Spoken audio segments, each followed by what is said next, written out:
Hello and welcome to Bhagavad Gita chapter 14.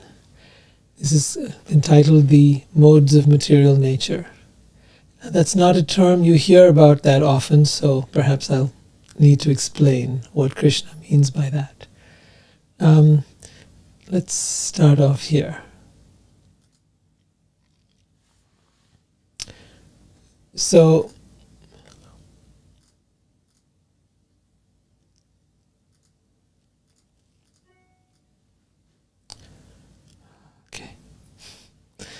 three modes of material nature. So before we get into it, I want to kind of explain a few things that might be helpful in understanding this a little better.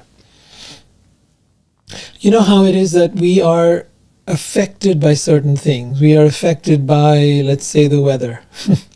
And some people like to talk about it a lot, how's the weather today, right? We are affected by politics. We are affected by society. We're affected by what people think of us. We're affected by our mind. We're affected by what we eat. We are affected by, some would say, the stars and astrology. We are affected by international events. We're affected by the economy. There are so many forces acting upon us that we are affected by, and that we then tend to think about and perhaps even react to.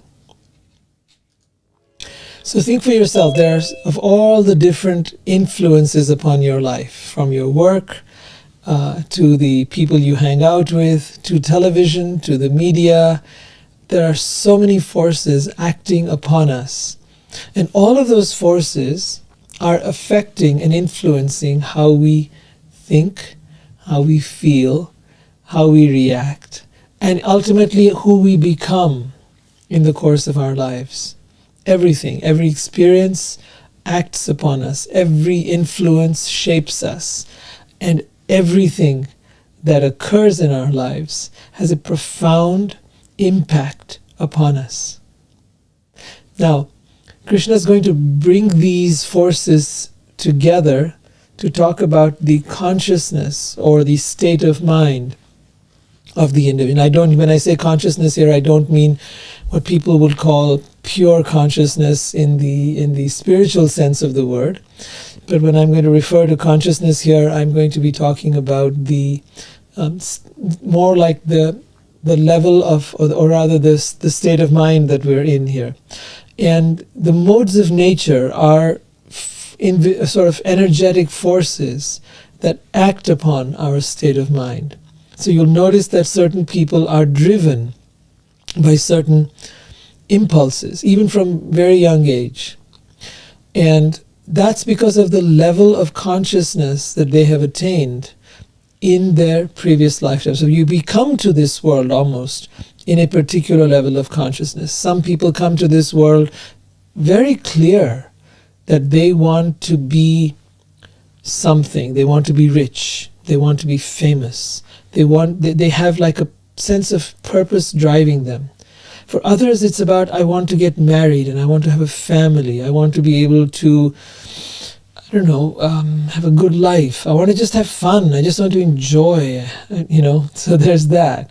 You have all kinds of people with all kinds of life purpose or intention by which they seek to live their life. And this gradually, for some it's very clear in the beginning, for others it becomes clearer as we go along, and for some it never gets clear. It's actually quite odd. And we'll talk about what these different states of consciousness are, these states of mind are, that seem to be with us through our lives, and how they affect us, and where they come from. So let's dive into the Bhagavad Gita, and let's see what Krishna is talking about here.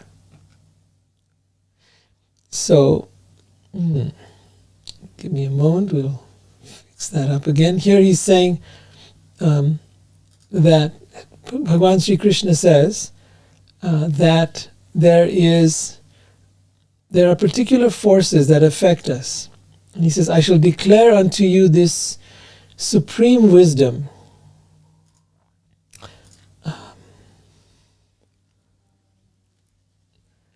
the best of all knowledge. knowing which all the sages have attained perfection. So Krishna refers to sages, rishis, people who have been on the spiritual path and who have attained great mastery, great fulfillment of their spiritual path, having understood this process. Excuse me once again, we are facing some technical difficulties and I will sort that out in just a moment. It's causing me to be a little distracted. I'd rather just stay focused. Give me a moment and then we'll be back. Fortunately, this happens more often than I would like.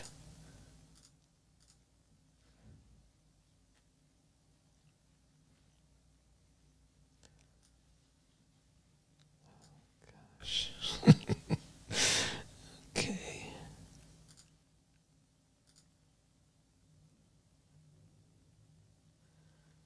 Oh my goodness. Why are you here? Thank you. It's all fixed. Okay. So then he continues, being fixed in this knowledge, one can attain to the transcendental nature which is like my own nature.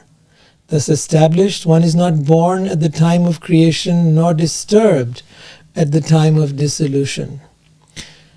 So here he's not talking about just the time of one birth after another, but that we never come back into this world. We are not created or destroyed at any time. Coming to that state of mind where we attain our eternal nature. Our eternal nature is something that Krishna talks about many times. He talks to us about how we are eternal spiritual beings. And as eternal beings, we have now come into this world experiencing various kinds of suffering. Sufferings that are caused by our own body, by other beings, by influences of nature, by other creatures. We experience the sufferings of birth and death and old age and disease. There's all kinds of suffering in this world. And so you would think, what kind of being is this who makes people suffer? And why would he possibly do such a thing as send us here and cause us to suffer? The reality is, it's actually quite amazing to understand what really happens here. You've been to a gym sometimes, I imagine, and you might have experienced that you take on greater and greater loads of weight, let's say, or longer and longer periods, or things on the treadmill. You go through these different experiences and you keep raising the level, you keep raising the bar to strengthen your body. So the reason we come here to this world is exactly that. We come to this world to strengthen our spiritual self. There are those who take on the challenges, because that's what suffering does. Suffering presents us with challenges. It throws us off, it presents change, it presents birth, like all the different things I was talking about. It presents us with things that sometimes seem so overwhelming and so indomitable that we just cannot seem to wrap our head around it. And yet those very challenges, the loss of loved ones, the loss of a job, the process of aging in our body is kind of collapsing, little by little by little, brings us to a place where we start to question, what the heck is all this? Why? For what purpose? But really it is for this process of spiritual growth and evolution which occurs through all of this. And our modern society tries to get us to avoid suffering and go towards pleasure and enjoyment of the senses.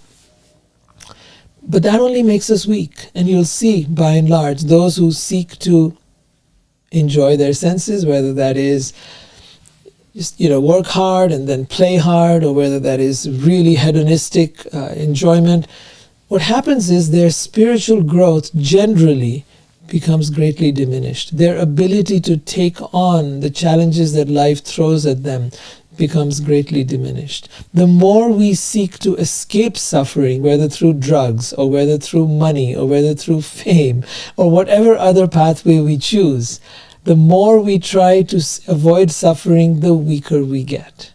And the more we take it on, the more we are willing to take on change, the more we're willing to take on the different challenges that life throws us.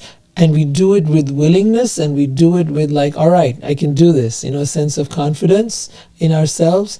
Then the more we strengthen our ability to stand in the midst of suffering, whether that suffering is heat or cold or not having a meal to eat sometimes, but being in that place and finding our peace and finding our calm and our resolve. Therein lies power, great power, as we step into the challenges that life throws at us and we learn to overcome them. So that could be whatever. I mean, you'll see that the more hardships people have, the more resilient they become. And that could be, sometimes when you're living in the Western world, you tend to look at people in countries like Africa, India, China, wherever they have poverty, and even homeless people here in countries like America, and you tend to think, oh, poor fellow, he's going through, he doesn't have money, he doesn't have a place to stay. Now, yes, you may be right. That person may have become overwhelmed by that circumstance, and as a result of which may have buckled under, and as a result might not be growing, might be in fact getting onto drugs, might be becoming mentally challenged, or whatever else might happen to them. But then there are those who go through those circumstances and emerge stronger for it. And we are given many, many lifetimes to learn this, to understand this, that we must take on what life throws at us and grow through it. Right? Just pampering ourselves, indulging ourselves, avoiding the challenges, escaping from them, isn't going to be good for us, is not going to strengthen us, is not going to make us better human beings. So, with that, let's get into the Bhagavad Gita and see where we're going.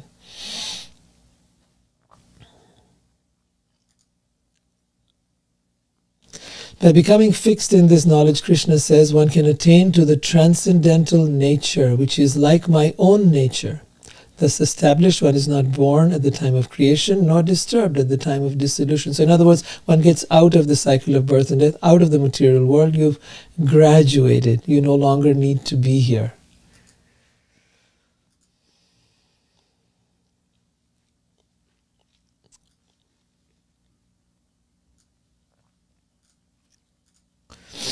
The total material substance is called Brahman, and is the source of birth, and it is that Brahman that I impregnate, making possible the birth of all living beings. So Krishna is that infinite potential that impregnates the energy of the universe, causing the birth of all creatures and all living beings. It should be understood that all species of life are made possible by birth in this material nature, and that I am the seed-giving Father. You know how in most religions they talk of God as the Father? Well, here, 3,000 years before any of those religions existed, Krishna was saying, I am the seed-giving Father of all species and all creation. Aham bija pradapita. I am the seed-giving Father of all creation. It's a powerful statement. Yeah. Okay.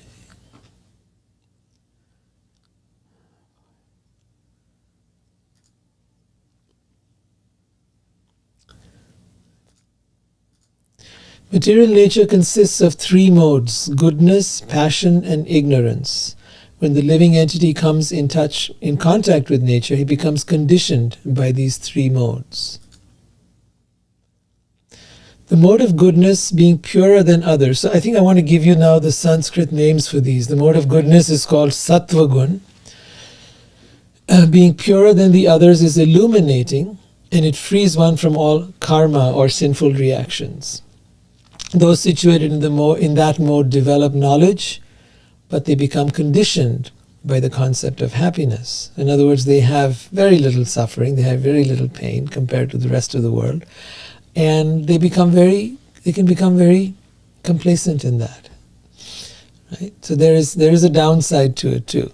But they are happy, right? They are peaceful. They are in this satva gun, which is attained by, I'll talk about how we get there. Yeah.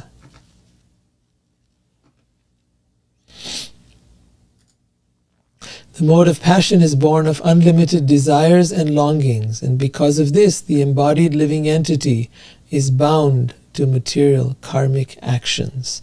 Now, this will be the majority of people you come across in this world. The majority of people are in the mode of passion and have unlimited desires and longings. And because of this, they are constantly engaged in karmic activities. In other words, activities which are centered around the fruits of their labor. I'm doing this because I've got to get a paycheck. It's not just for survival. I want to be able to have a nice big house, a car, this, that.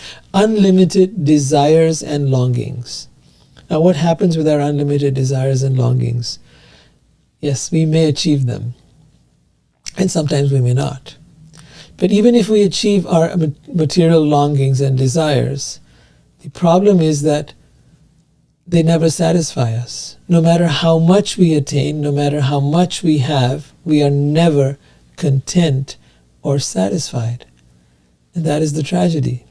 But then when we think, oh, well, if I have this next thing, if I have this one little piece, if I just have that, another, if for some people it's a better relationship, for some people it's a better house, for some people it's a better car, a better job, something. If I have this next best thing, then I will be happy.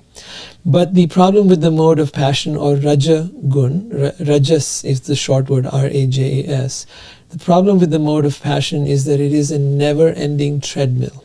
You never actually get the satisfaction you seek. You never actually get the contentment you desire or the happiness you long for. It's like the mirage in the desert. You're always chasing the mirage and never quite finding the fulfillment of it. The desires are there, and the desires are not wrong or bad. We don't want to negate desire. It's just that we must learn where to get the fulfillment of desire. Desire cannot be fulfilled no matter how much you have of the world. There is a story in the Srimad Bhagavatam of Vamandev. Vamandev comes before King Bali Maharaj. And Bali Maharaj says, to this young Brahmin dwarf, he says, ask me for whatever you wish. You look like such a highly evolved being. I'm ready to give you anything you desire. And the young Brahmin dwarf says to the king, who's offering him anything, and this is a very powerful king, he owns almost the entire planet, perhaps more. He says, I want only 3 steps. And the king thinks, oh, he wants 3 steps of land. I'll give him that. That's nothing. That's hardly anything at all. And he says, why do you want only 3 steps? I'm willing to give you palaces. I'm willing to give you a kingdom. I'm willing to give you anything your heart desires. I have and own everything in the world. But he says, the young dwarf boy says, Vamandev, he's actually an incarnation of Vishnu. He says, no, great king. 3 steps of land. If a person cannot be satisfied with 3 steps of land, he cannot be satisfied even if he gains the entire world. Right? So 3 steps of land is all it takes for someone to lie down on. So if you're not satisfied with that, it will not matter what you have. So the king says, all right, well, as you wish. So the Vamandev takes his first step, and with that first step, he covers the entire planet, everything that the king owns. With one big gigantic, he just expands himself in this gigantic form and steps over everything that the king has. Now the king is overwhelmed. He says, what else can I give you? He says, my realm stretches across the universe. So then Vaman steps in across the universe and takes a second step. And now everything the king has is now been taken over by this young dwarf Brahmin, Vamandev, who is Vishnu, who is incarnated. Vishnu is a form of Krishna. And now he says, where can I put my third step, O king? And the king says, on my head. He offers his head in surrender. He realizes he has met his match.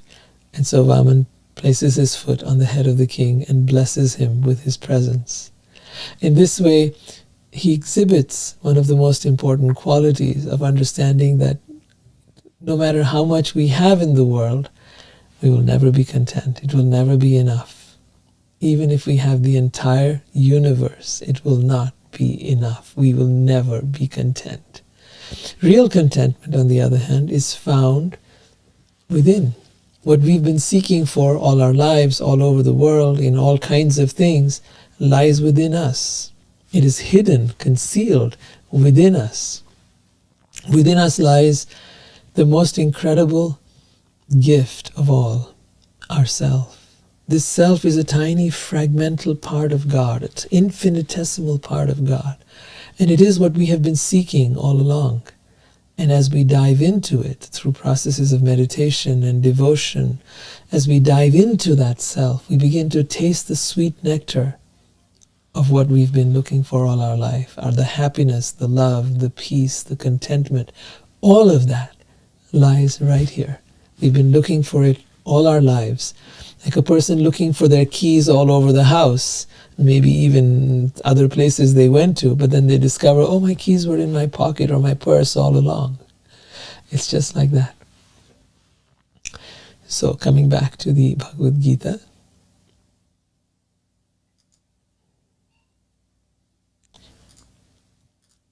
Krishna says, then there is the third mode. So there is the mode of goodness, there's the mode of passion, which we talked about, then there's the mode of darkness or ignorance, tamas.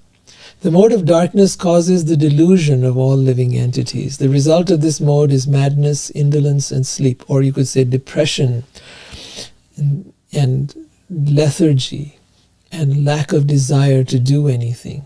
And this then binds the conditioned soul. So you'll see a lot of people in this mode of nature. You'll see a lot of people who are helplessly dragged into this mode of nature. They'll get into drugs, they'll get into addictions, they'll get into or just lose initiative and momentum or drive or passion to be able to achieve anything in the world. They sort of give up, become hopeless. It could lead to depression, it could lead to sabotaging our careers, it could lead to a place where we could lose our mind, even a place of insanity.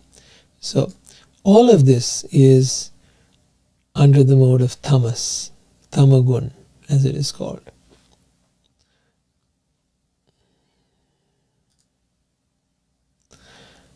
So let's sum it up. Satva is the mode of goodness, which conditions one to happiness. In other words, you've learned to make your mind peaceful, you've learned to be able to calm the mind, and now you're more peaceful. And now you may feel, oh, my problems are over and I'm having a good life. Rajas is the mode of passion, which makes one attached to karmic action. And tamas is the mode of ignorance, which leads to self-sabotage and destruction. So sattva or sattva gun, these are called the three gunas, G-U-N-A. The sattva gun, rajagun, and tamagun, the three modes of nature. Sometimes the mode of passion becomes prominent, defeating. So now it talks about how these mix and mingle together. Sometimes the mode of passion becomes prominent, defeating the mode of goodness. So we all go through this. We go through the different stages of this, right? We may have learned to meditate. We may have learned how to be more peaceful. But then there are times where we become very passionate about our work and we want to achieve something and we have this drive. And it doesn't mean these are mutually exclusive states. They can be combined. So that's what we're seeing out here. At other times, the mode of goodness defeats passion. At other times, the mode of ignorance defeats goodness and passion. So there's times where we feel demotivated. We feel nothing's ever going right in our lives. We feel that, oh my gosh, there's no way out. In this way, there is always a competition for supremacy. So if you heard me from the beginning, I was talking about how there are so many forces acting upon us, so many forces that are trying to push our mind one way or the other. And we stand in the middle, in the confluence of all of these forces. Forces from, from the stars and astrology, as they say. I don't know much, but that's what I hear. Forces from society, forces from politics, forces from all over the place, the media, so much. And we stand at the confluence of that, needing to make up our mind. Which way do we want to go? Sometimes we get overwhelmed. It's the human condition. We feel we can't keep up with this. It's too much. Life is too much. And that's when people resort to some kind of escapism, some way to get out of this overwhelming influences that are coming upon us, one after the other after the other.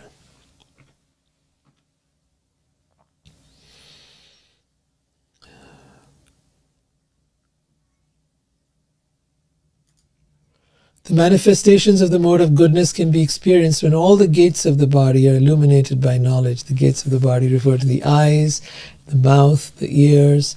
All the gates of the body are illuminated by knowledge. What does that mean? Let's talk about it.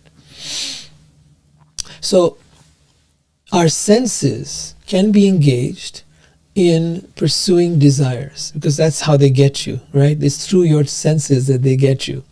You see things on TV, or you see someone driving this car, or you see someone wearing that outfit, and your desire is awakened. Or you see someone eating certain foods, and whatever it is, going to certain places on vacation, your desire is awakened. So how is it done? It's done through your senses. And that's how all the advertisers, and even if it wasn't advertised, it'd be other people. Facebook's a great one for that. You see people on vacation. Oh my God, why aren't we there? Why are we sitting out here working away and slaving? I wish we were there. And suddenly your desire is awakened.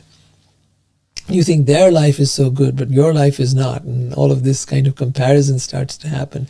And so now you endeavor and you strive to be able to do these things and go these places and have this stuff. That's how the treadmill goes on. So it is through our senses that desire comes in. We smell something, we taste something, we see something, we hear something, or we hear about something. But when you transform these senses and you look past the objects of the senses, when you go past the objects of the senses, something very interesting happens. Now, there are different meditation practices in which this is taught. Mindfulness is one of them. Tantric meditation, as it occurs in the Western world, is part of that. And bhakti is part of that, devotion to God. When you start to use your senses to serve God, you use your senses to look at the deity of Krishna. You use your tongue to taste the food offered to Krishna. You use your ears to listen to the music that glorifies Krishna, or kirtan. So in that way, you engage all your senses in devotion to God. And in that way, what starts to happen is now you purify the senses. What does that mean, really? A lot of people don't understand that.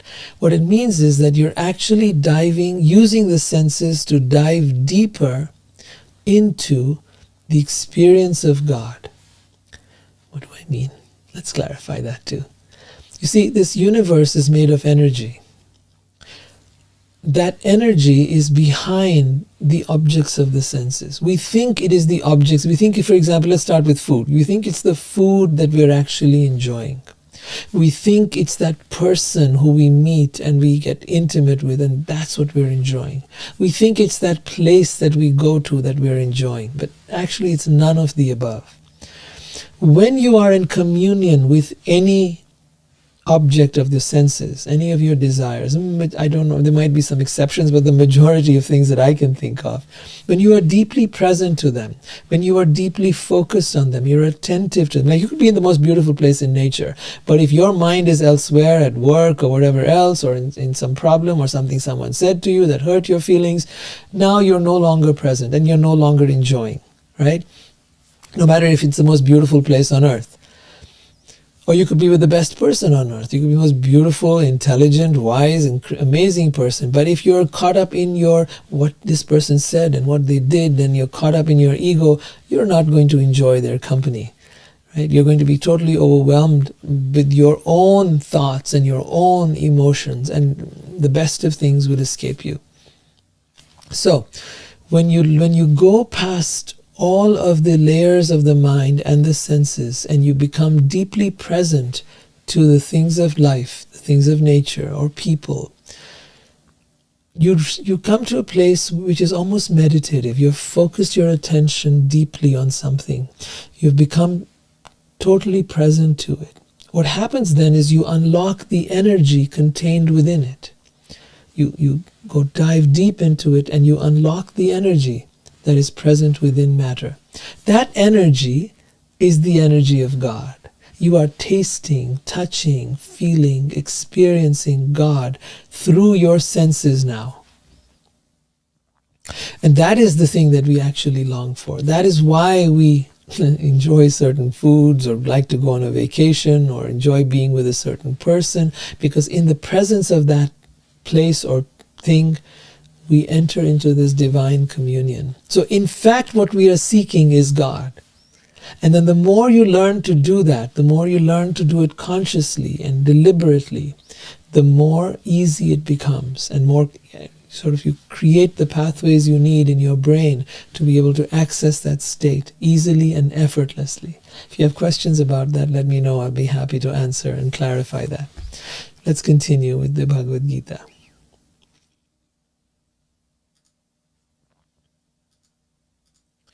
When there is an increase in the mode of passion, the symptoms of great attachment, uncontrollable desire and hankering, as well as intense endeavor develops. You know, when you have desires, right, then you become attached to the things you desire.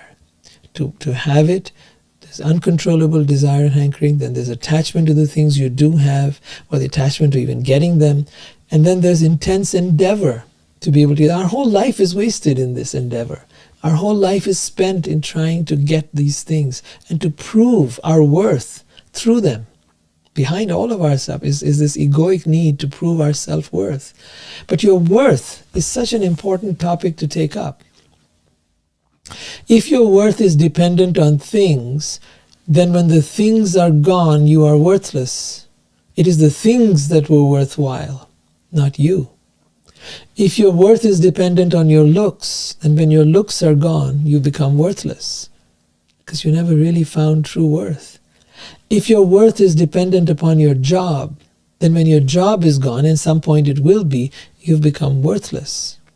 You see, as long as your worth is dependent on something external, when that thing is no longer there, you become worthless.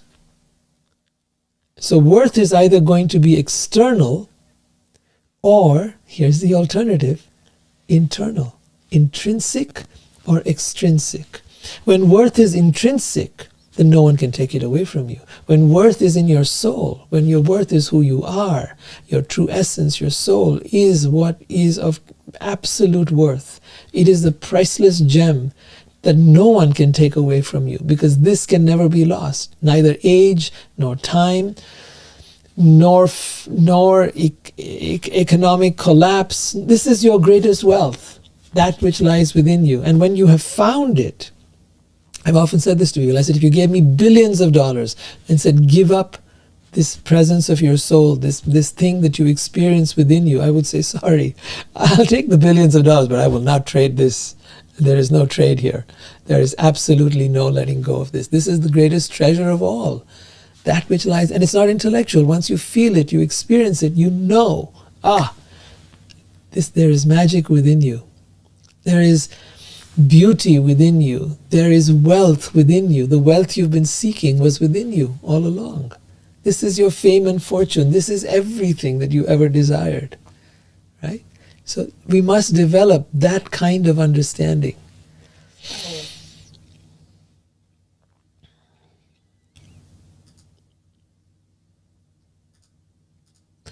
When there is an increase in the mode of ignorance, madness, illusion, inertia, darkness are manifest. So that could be depression, that could be any kind of schizophrenia or any kind of so many different things that come under this category in the mode of ignorance, including addiction. All of that comes into this. When one dies in the mode of goodness, one attains to the higher planet. So the mode of goodness is where you've learned to meditate, you become peaceful, you've learned to become more harmonious with life, you're more calm. Shanti is the word that is used in Sanskrit. Then one attains to higher planets, because now you've ascended the suffering of this world. You have risen beyond it in a way. When one dies in the mode of passion, one takes birth among those engaged in karmic activities. That is, you come back again here in this world, and you take birth amongst those engaged, so other people who are also materialistically inclined.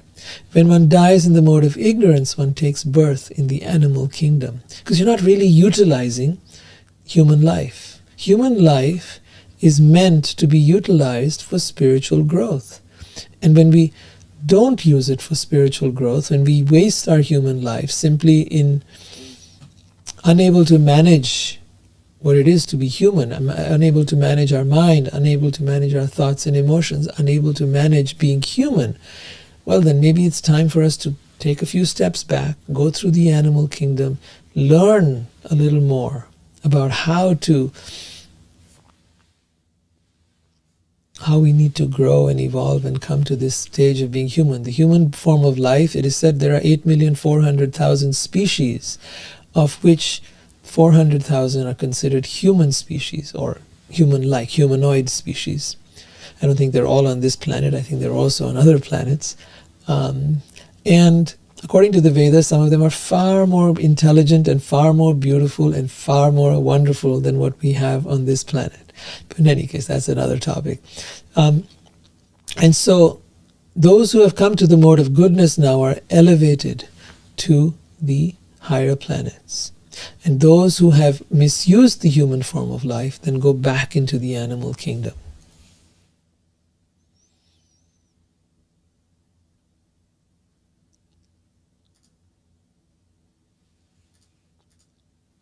By acting in the mode of goodness, one becomes purified.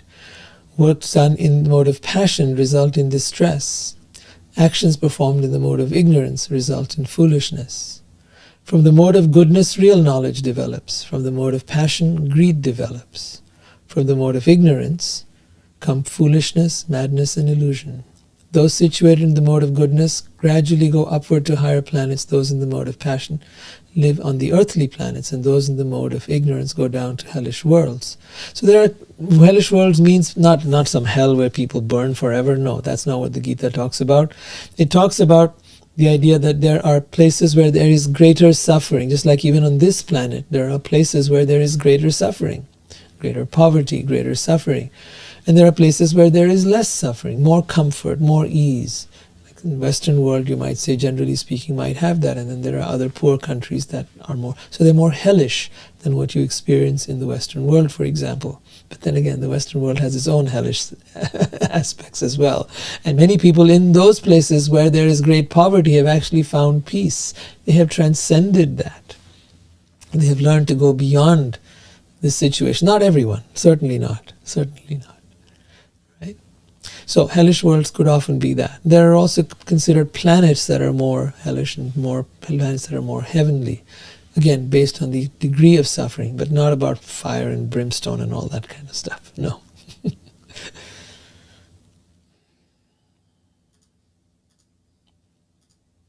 When you see that there is nothing beyond these modes of nature in all activities, and that the Supreme Lord is transcendental to all these modes, then you can know my spiritual nature. Understanding that Krishna says he is not part of the modes of nature. He is not affected by the modes of nature. And you too can come to a place when you are no longer affected by the modes of nature.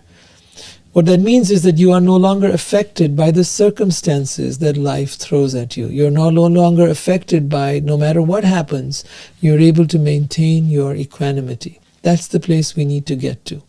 That is our destination, and that is our pathway out of this cycle of birth and death.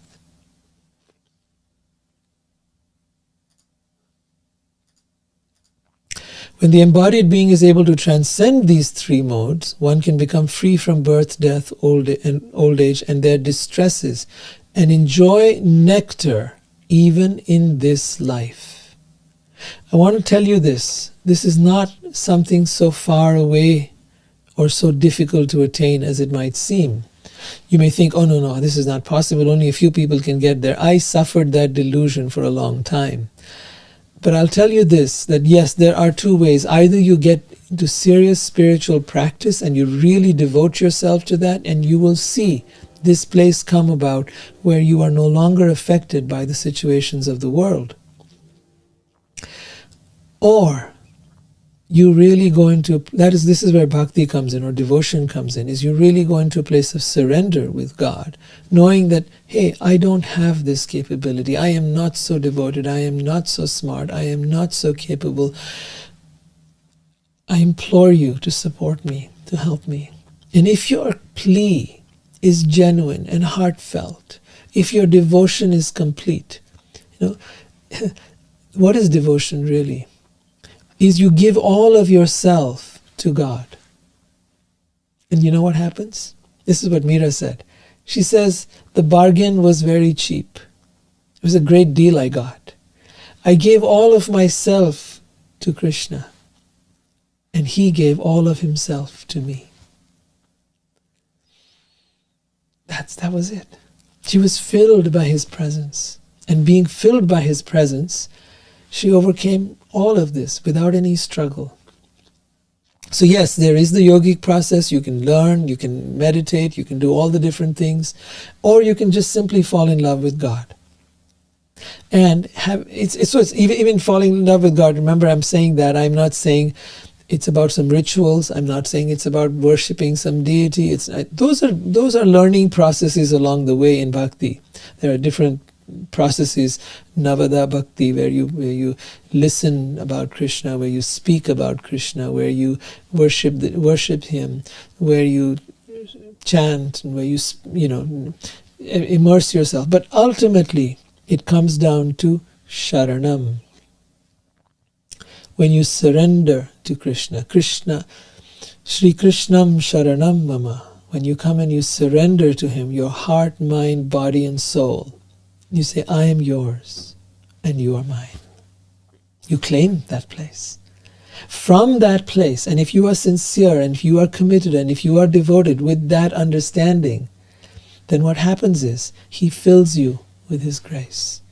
And then the magic happens from within, from inside out. It's not a question of your effort, but it is a question of grace. That is the path that I have been most committed to. I'm not saying I'm perfect or anything of the sort. I still have many flaws and many things to overcome, but I am certain, as I have grown on this path, that he will bless me with more and more and more. And that is what I wish for you as well, that you too may experience this incredible love of God and how it transforms you from within.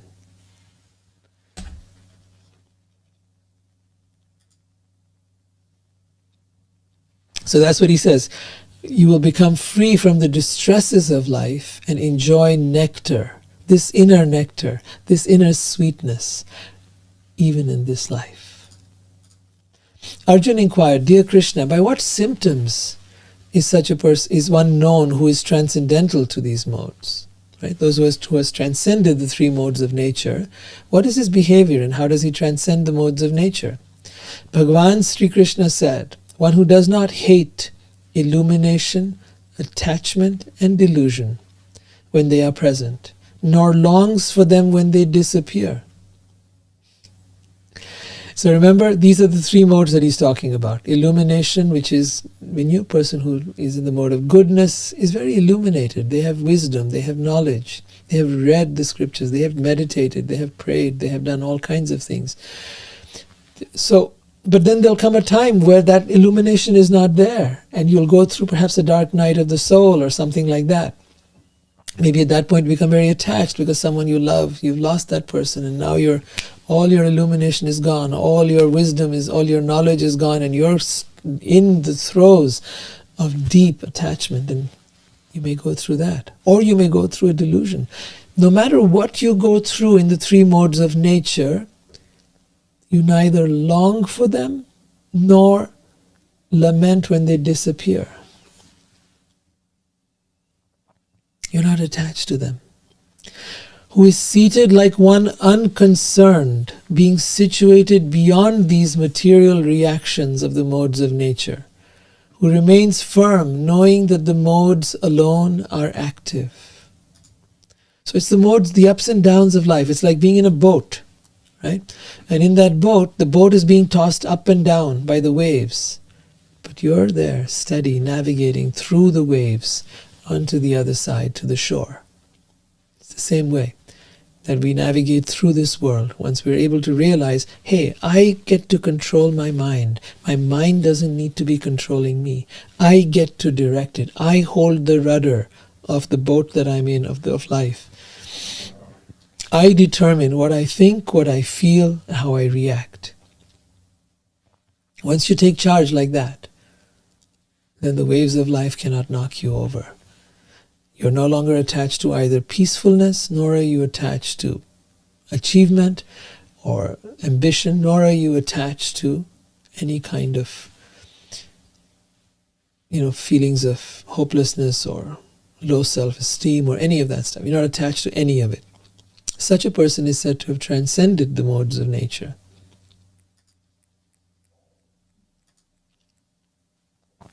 One who engages in full devotional service, so that is bhakti, who does not fall down in any circumstance, at once transcends the modes of nature and thus comes to the level of Brahman. Brahman is the divine nature, is the nature of God.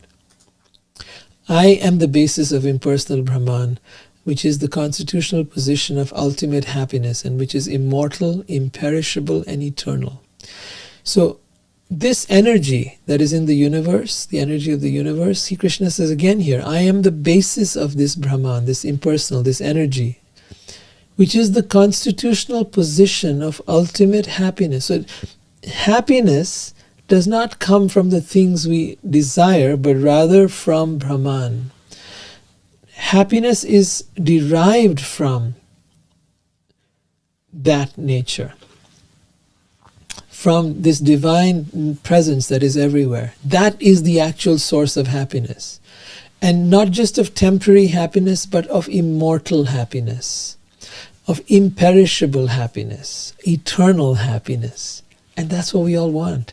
We want eternal love. We want eternal happiness. We want eternal life. We want eternal feelings of bliss and contentment and wisdom and knowledge, all of which is available to us effortlessly. It is not about struggle.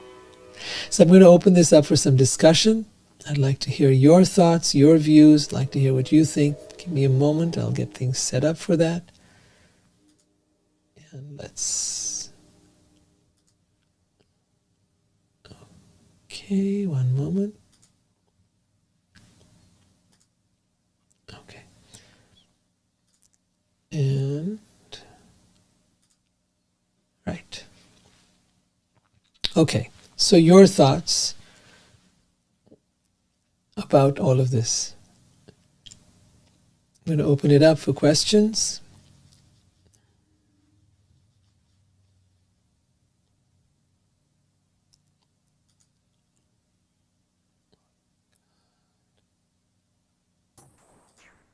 Hello, Rohit. How are you? It's Craig. Does anyone have any questions? Rohit, it's Craig. Can you hear me?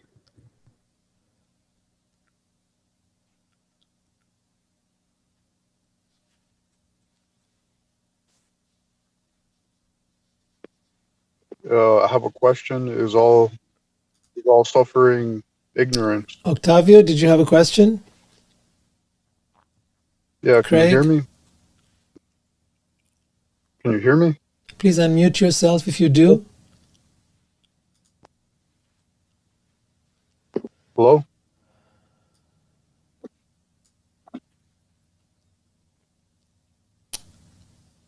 Okay, no one got any questions. Swati?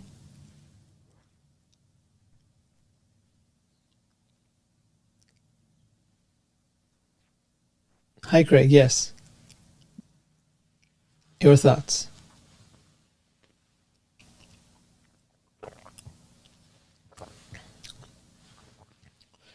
So I've got. Rohit, can you hear me? Can you hear me, Rohit? Not sure. I have someone here I'm unmuted. with a comment from YouTube saying, "Oh, I see. I'm not able to hear you. Good point. Thank you for pointing that out." Can you speak on suffering and ignorance? Octavio is asking. And Craig is also saying that I'm not able to hear you. Okay, so good point. Thank you so much for pointing that out. I will just take a look and see what I've done wrong today. Okay.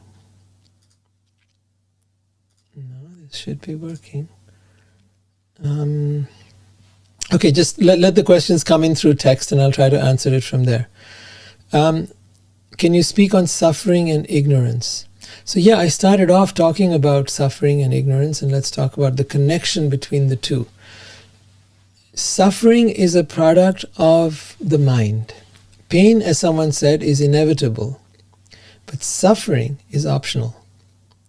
Suffering occurs in our mind when we are in the throes of our mind, when the mind is controlling us and we start to feel, I'm not good enough, I'm not worthy, you start doubting ourselves, we start having negative thoughts, we start having thoughts that are putting us down, then at that point we suffer. We suffer in a way that is far greater than even physical suffering, the mental suffering and anguish that we go through.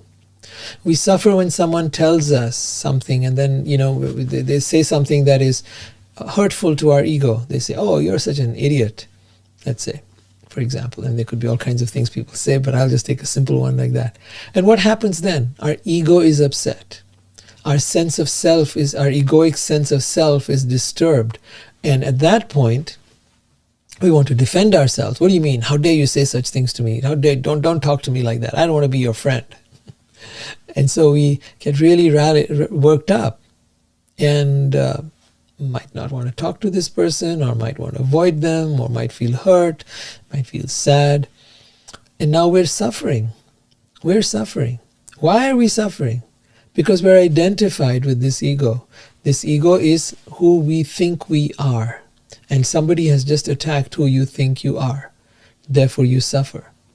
But true freedom from suffering is when you no longer identify with either the body or the mind or the thoughts or the emotions or the identity, the egoic identity of who you think you are. When you step back from all of that, then nothing matters. Suffering stops. Suffering ends. And that's very powerful. So,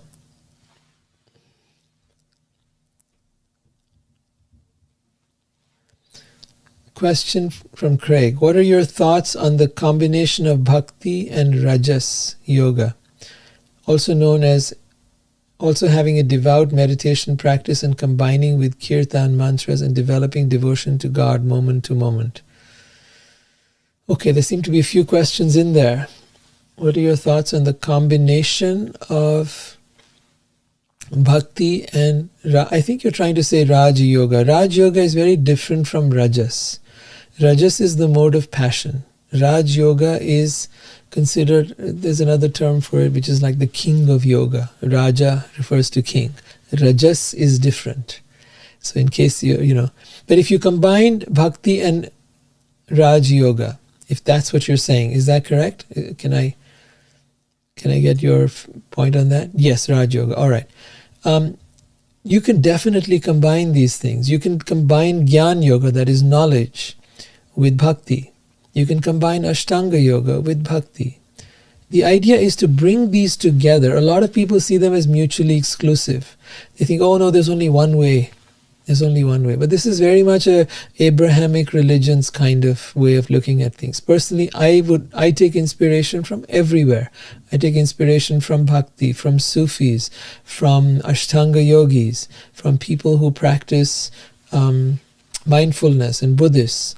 I take inspiration from everywhere.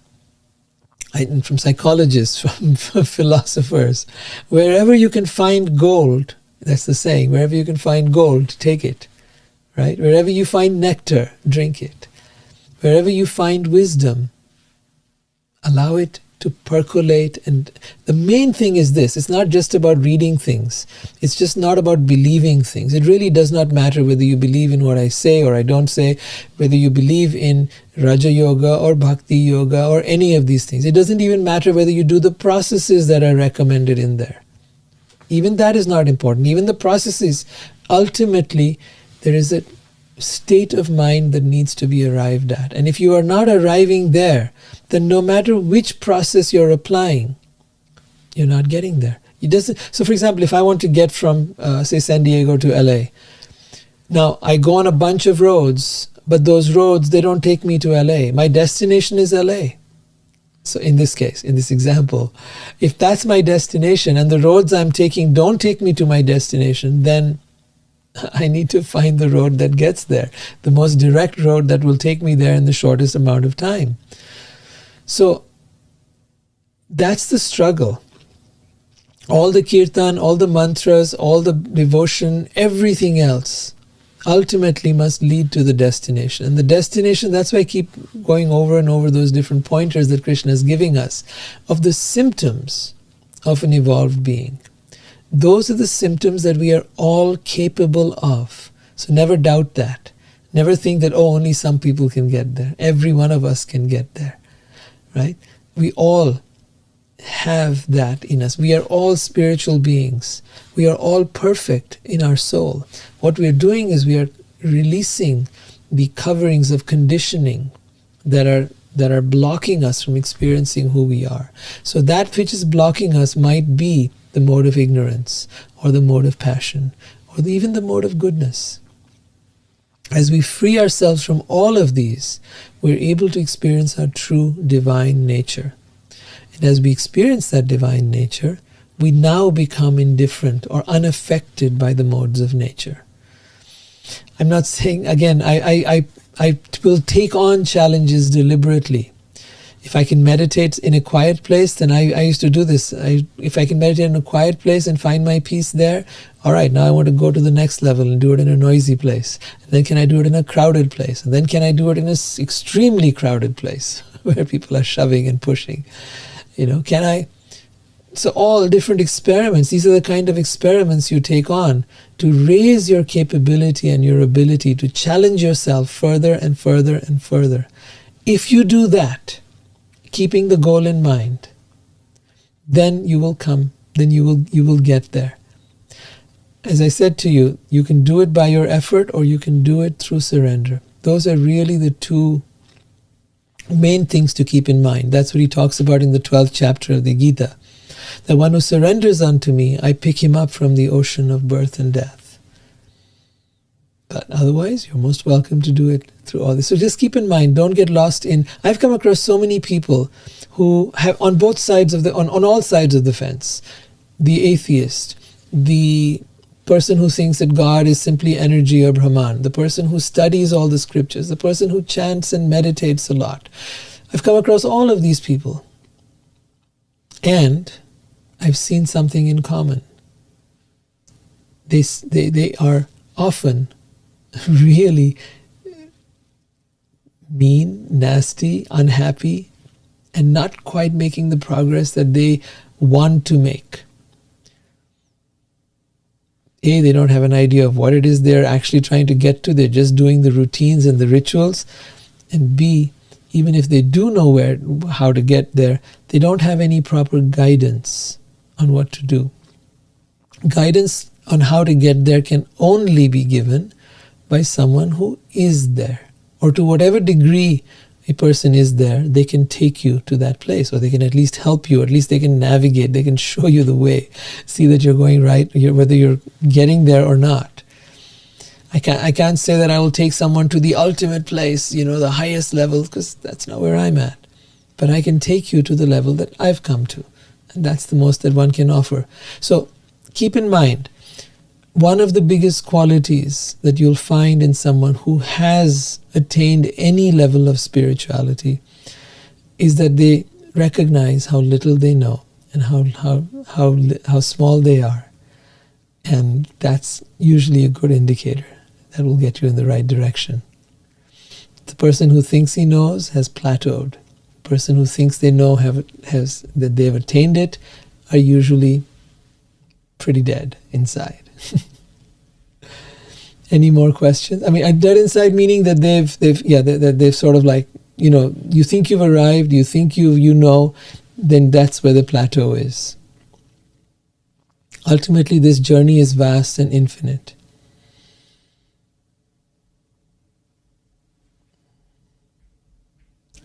Any further questions? Anybody at all? You might have to type it out. There's some problem with the audio. You're welcome. Thank you, Craig. Thanks for saying that.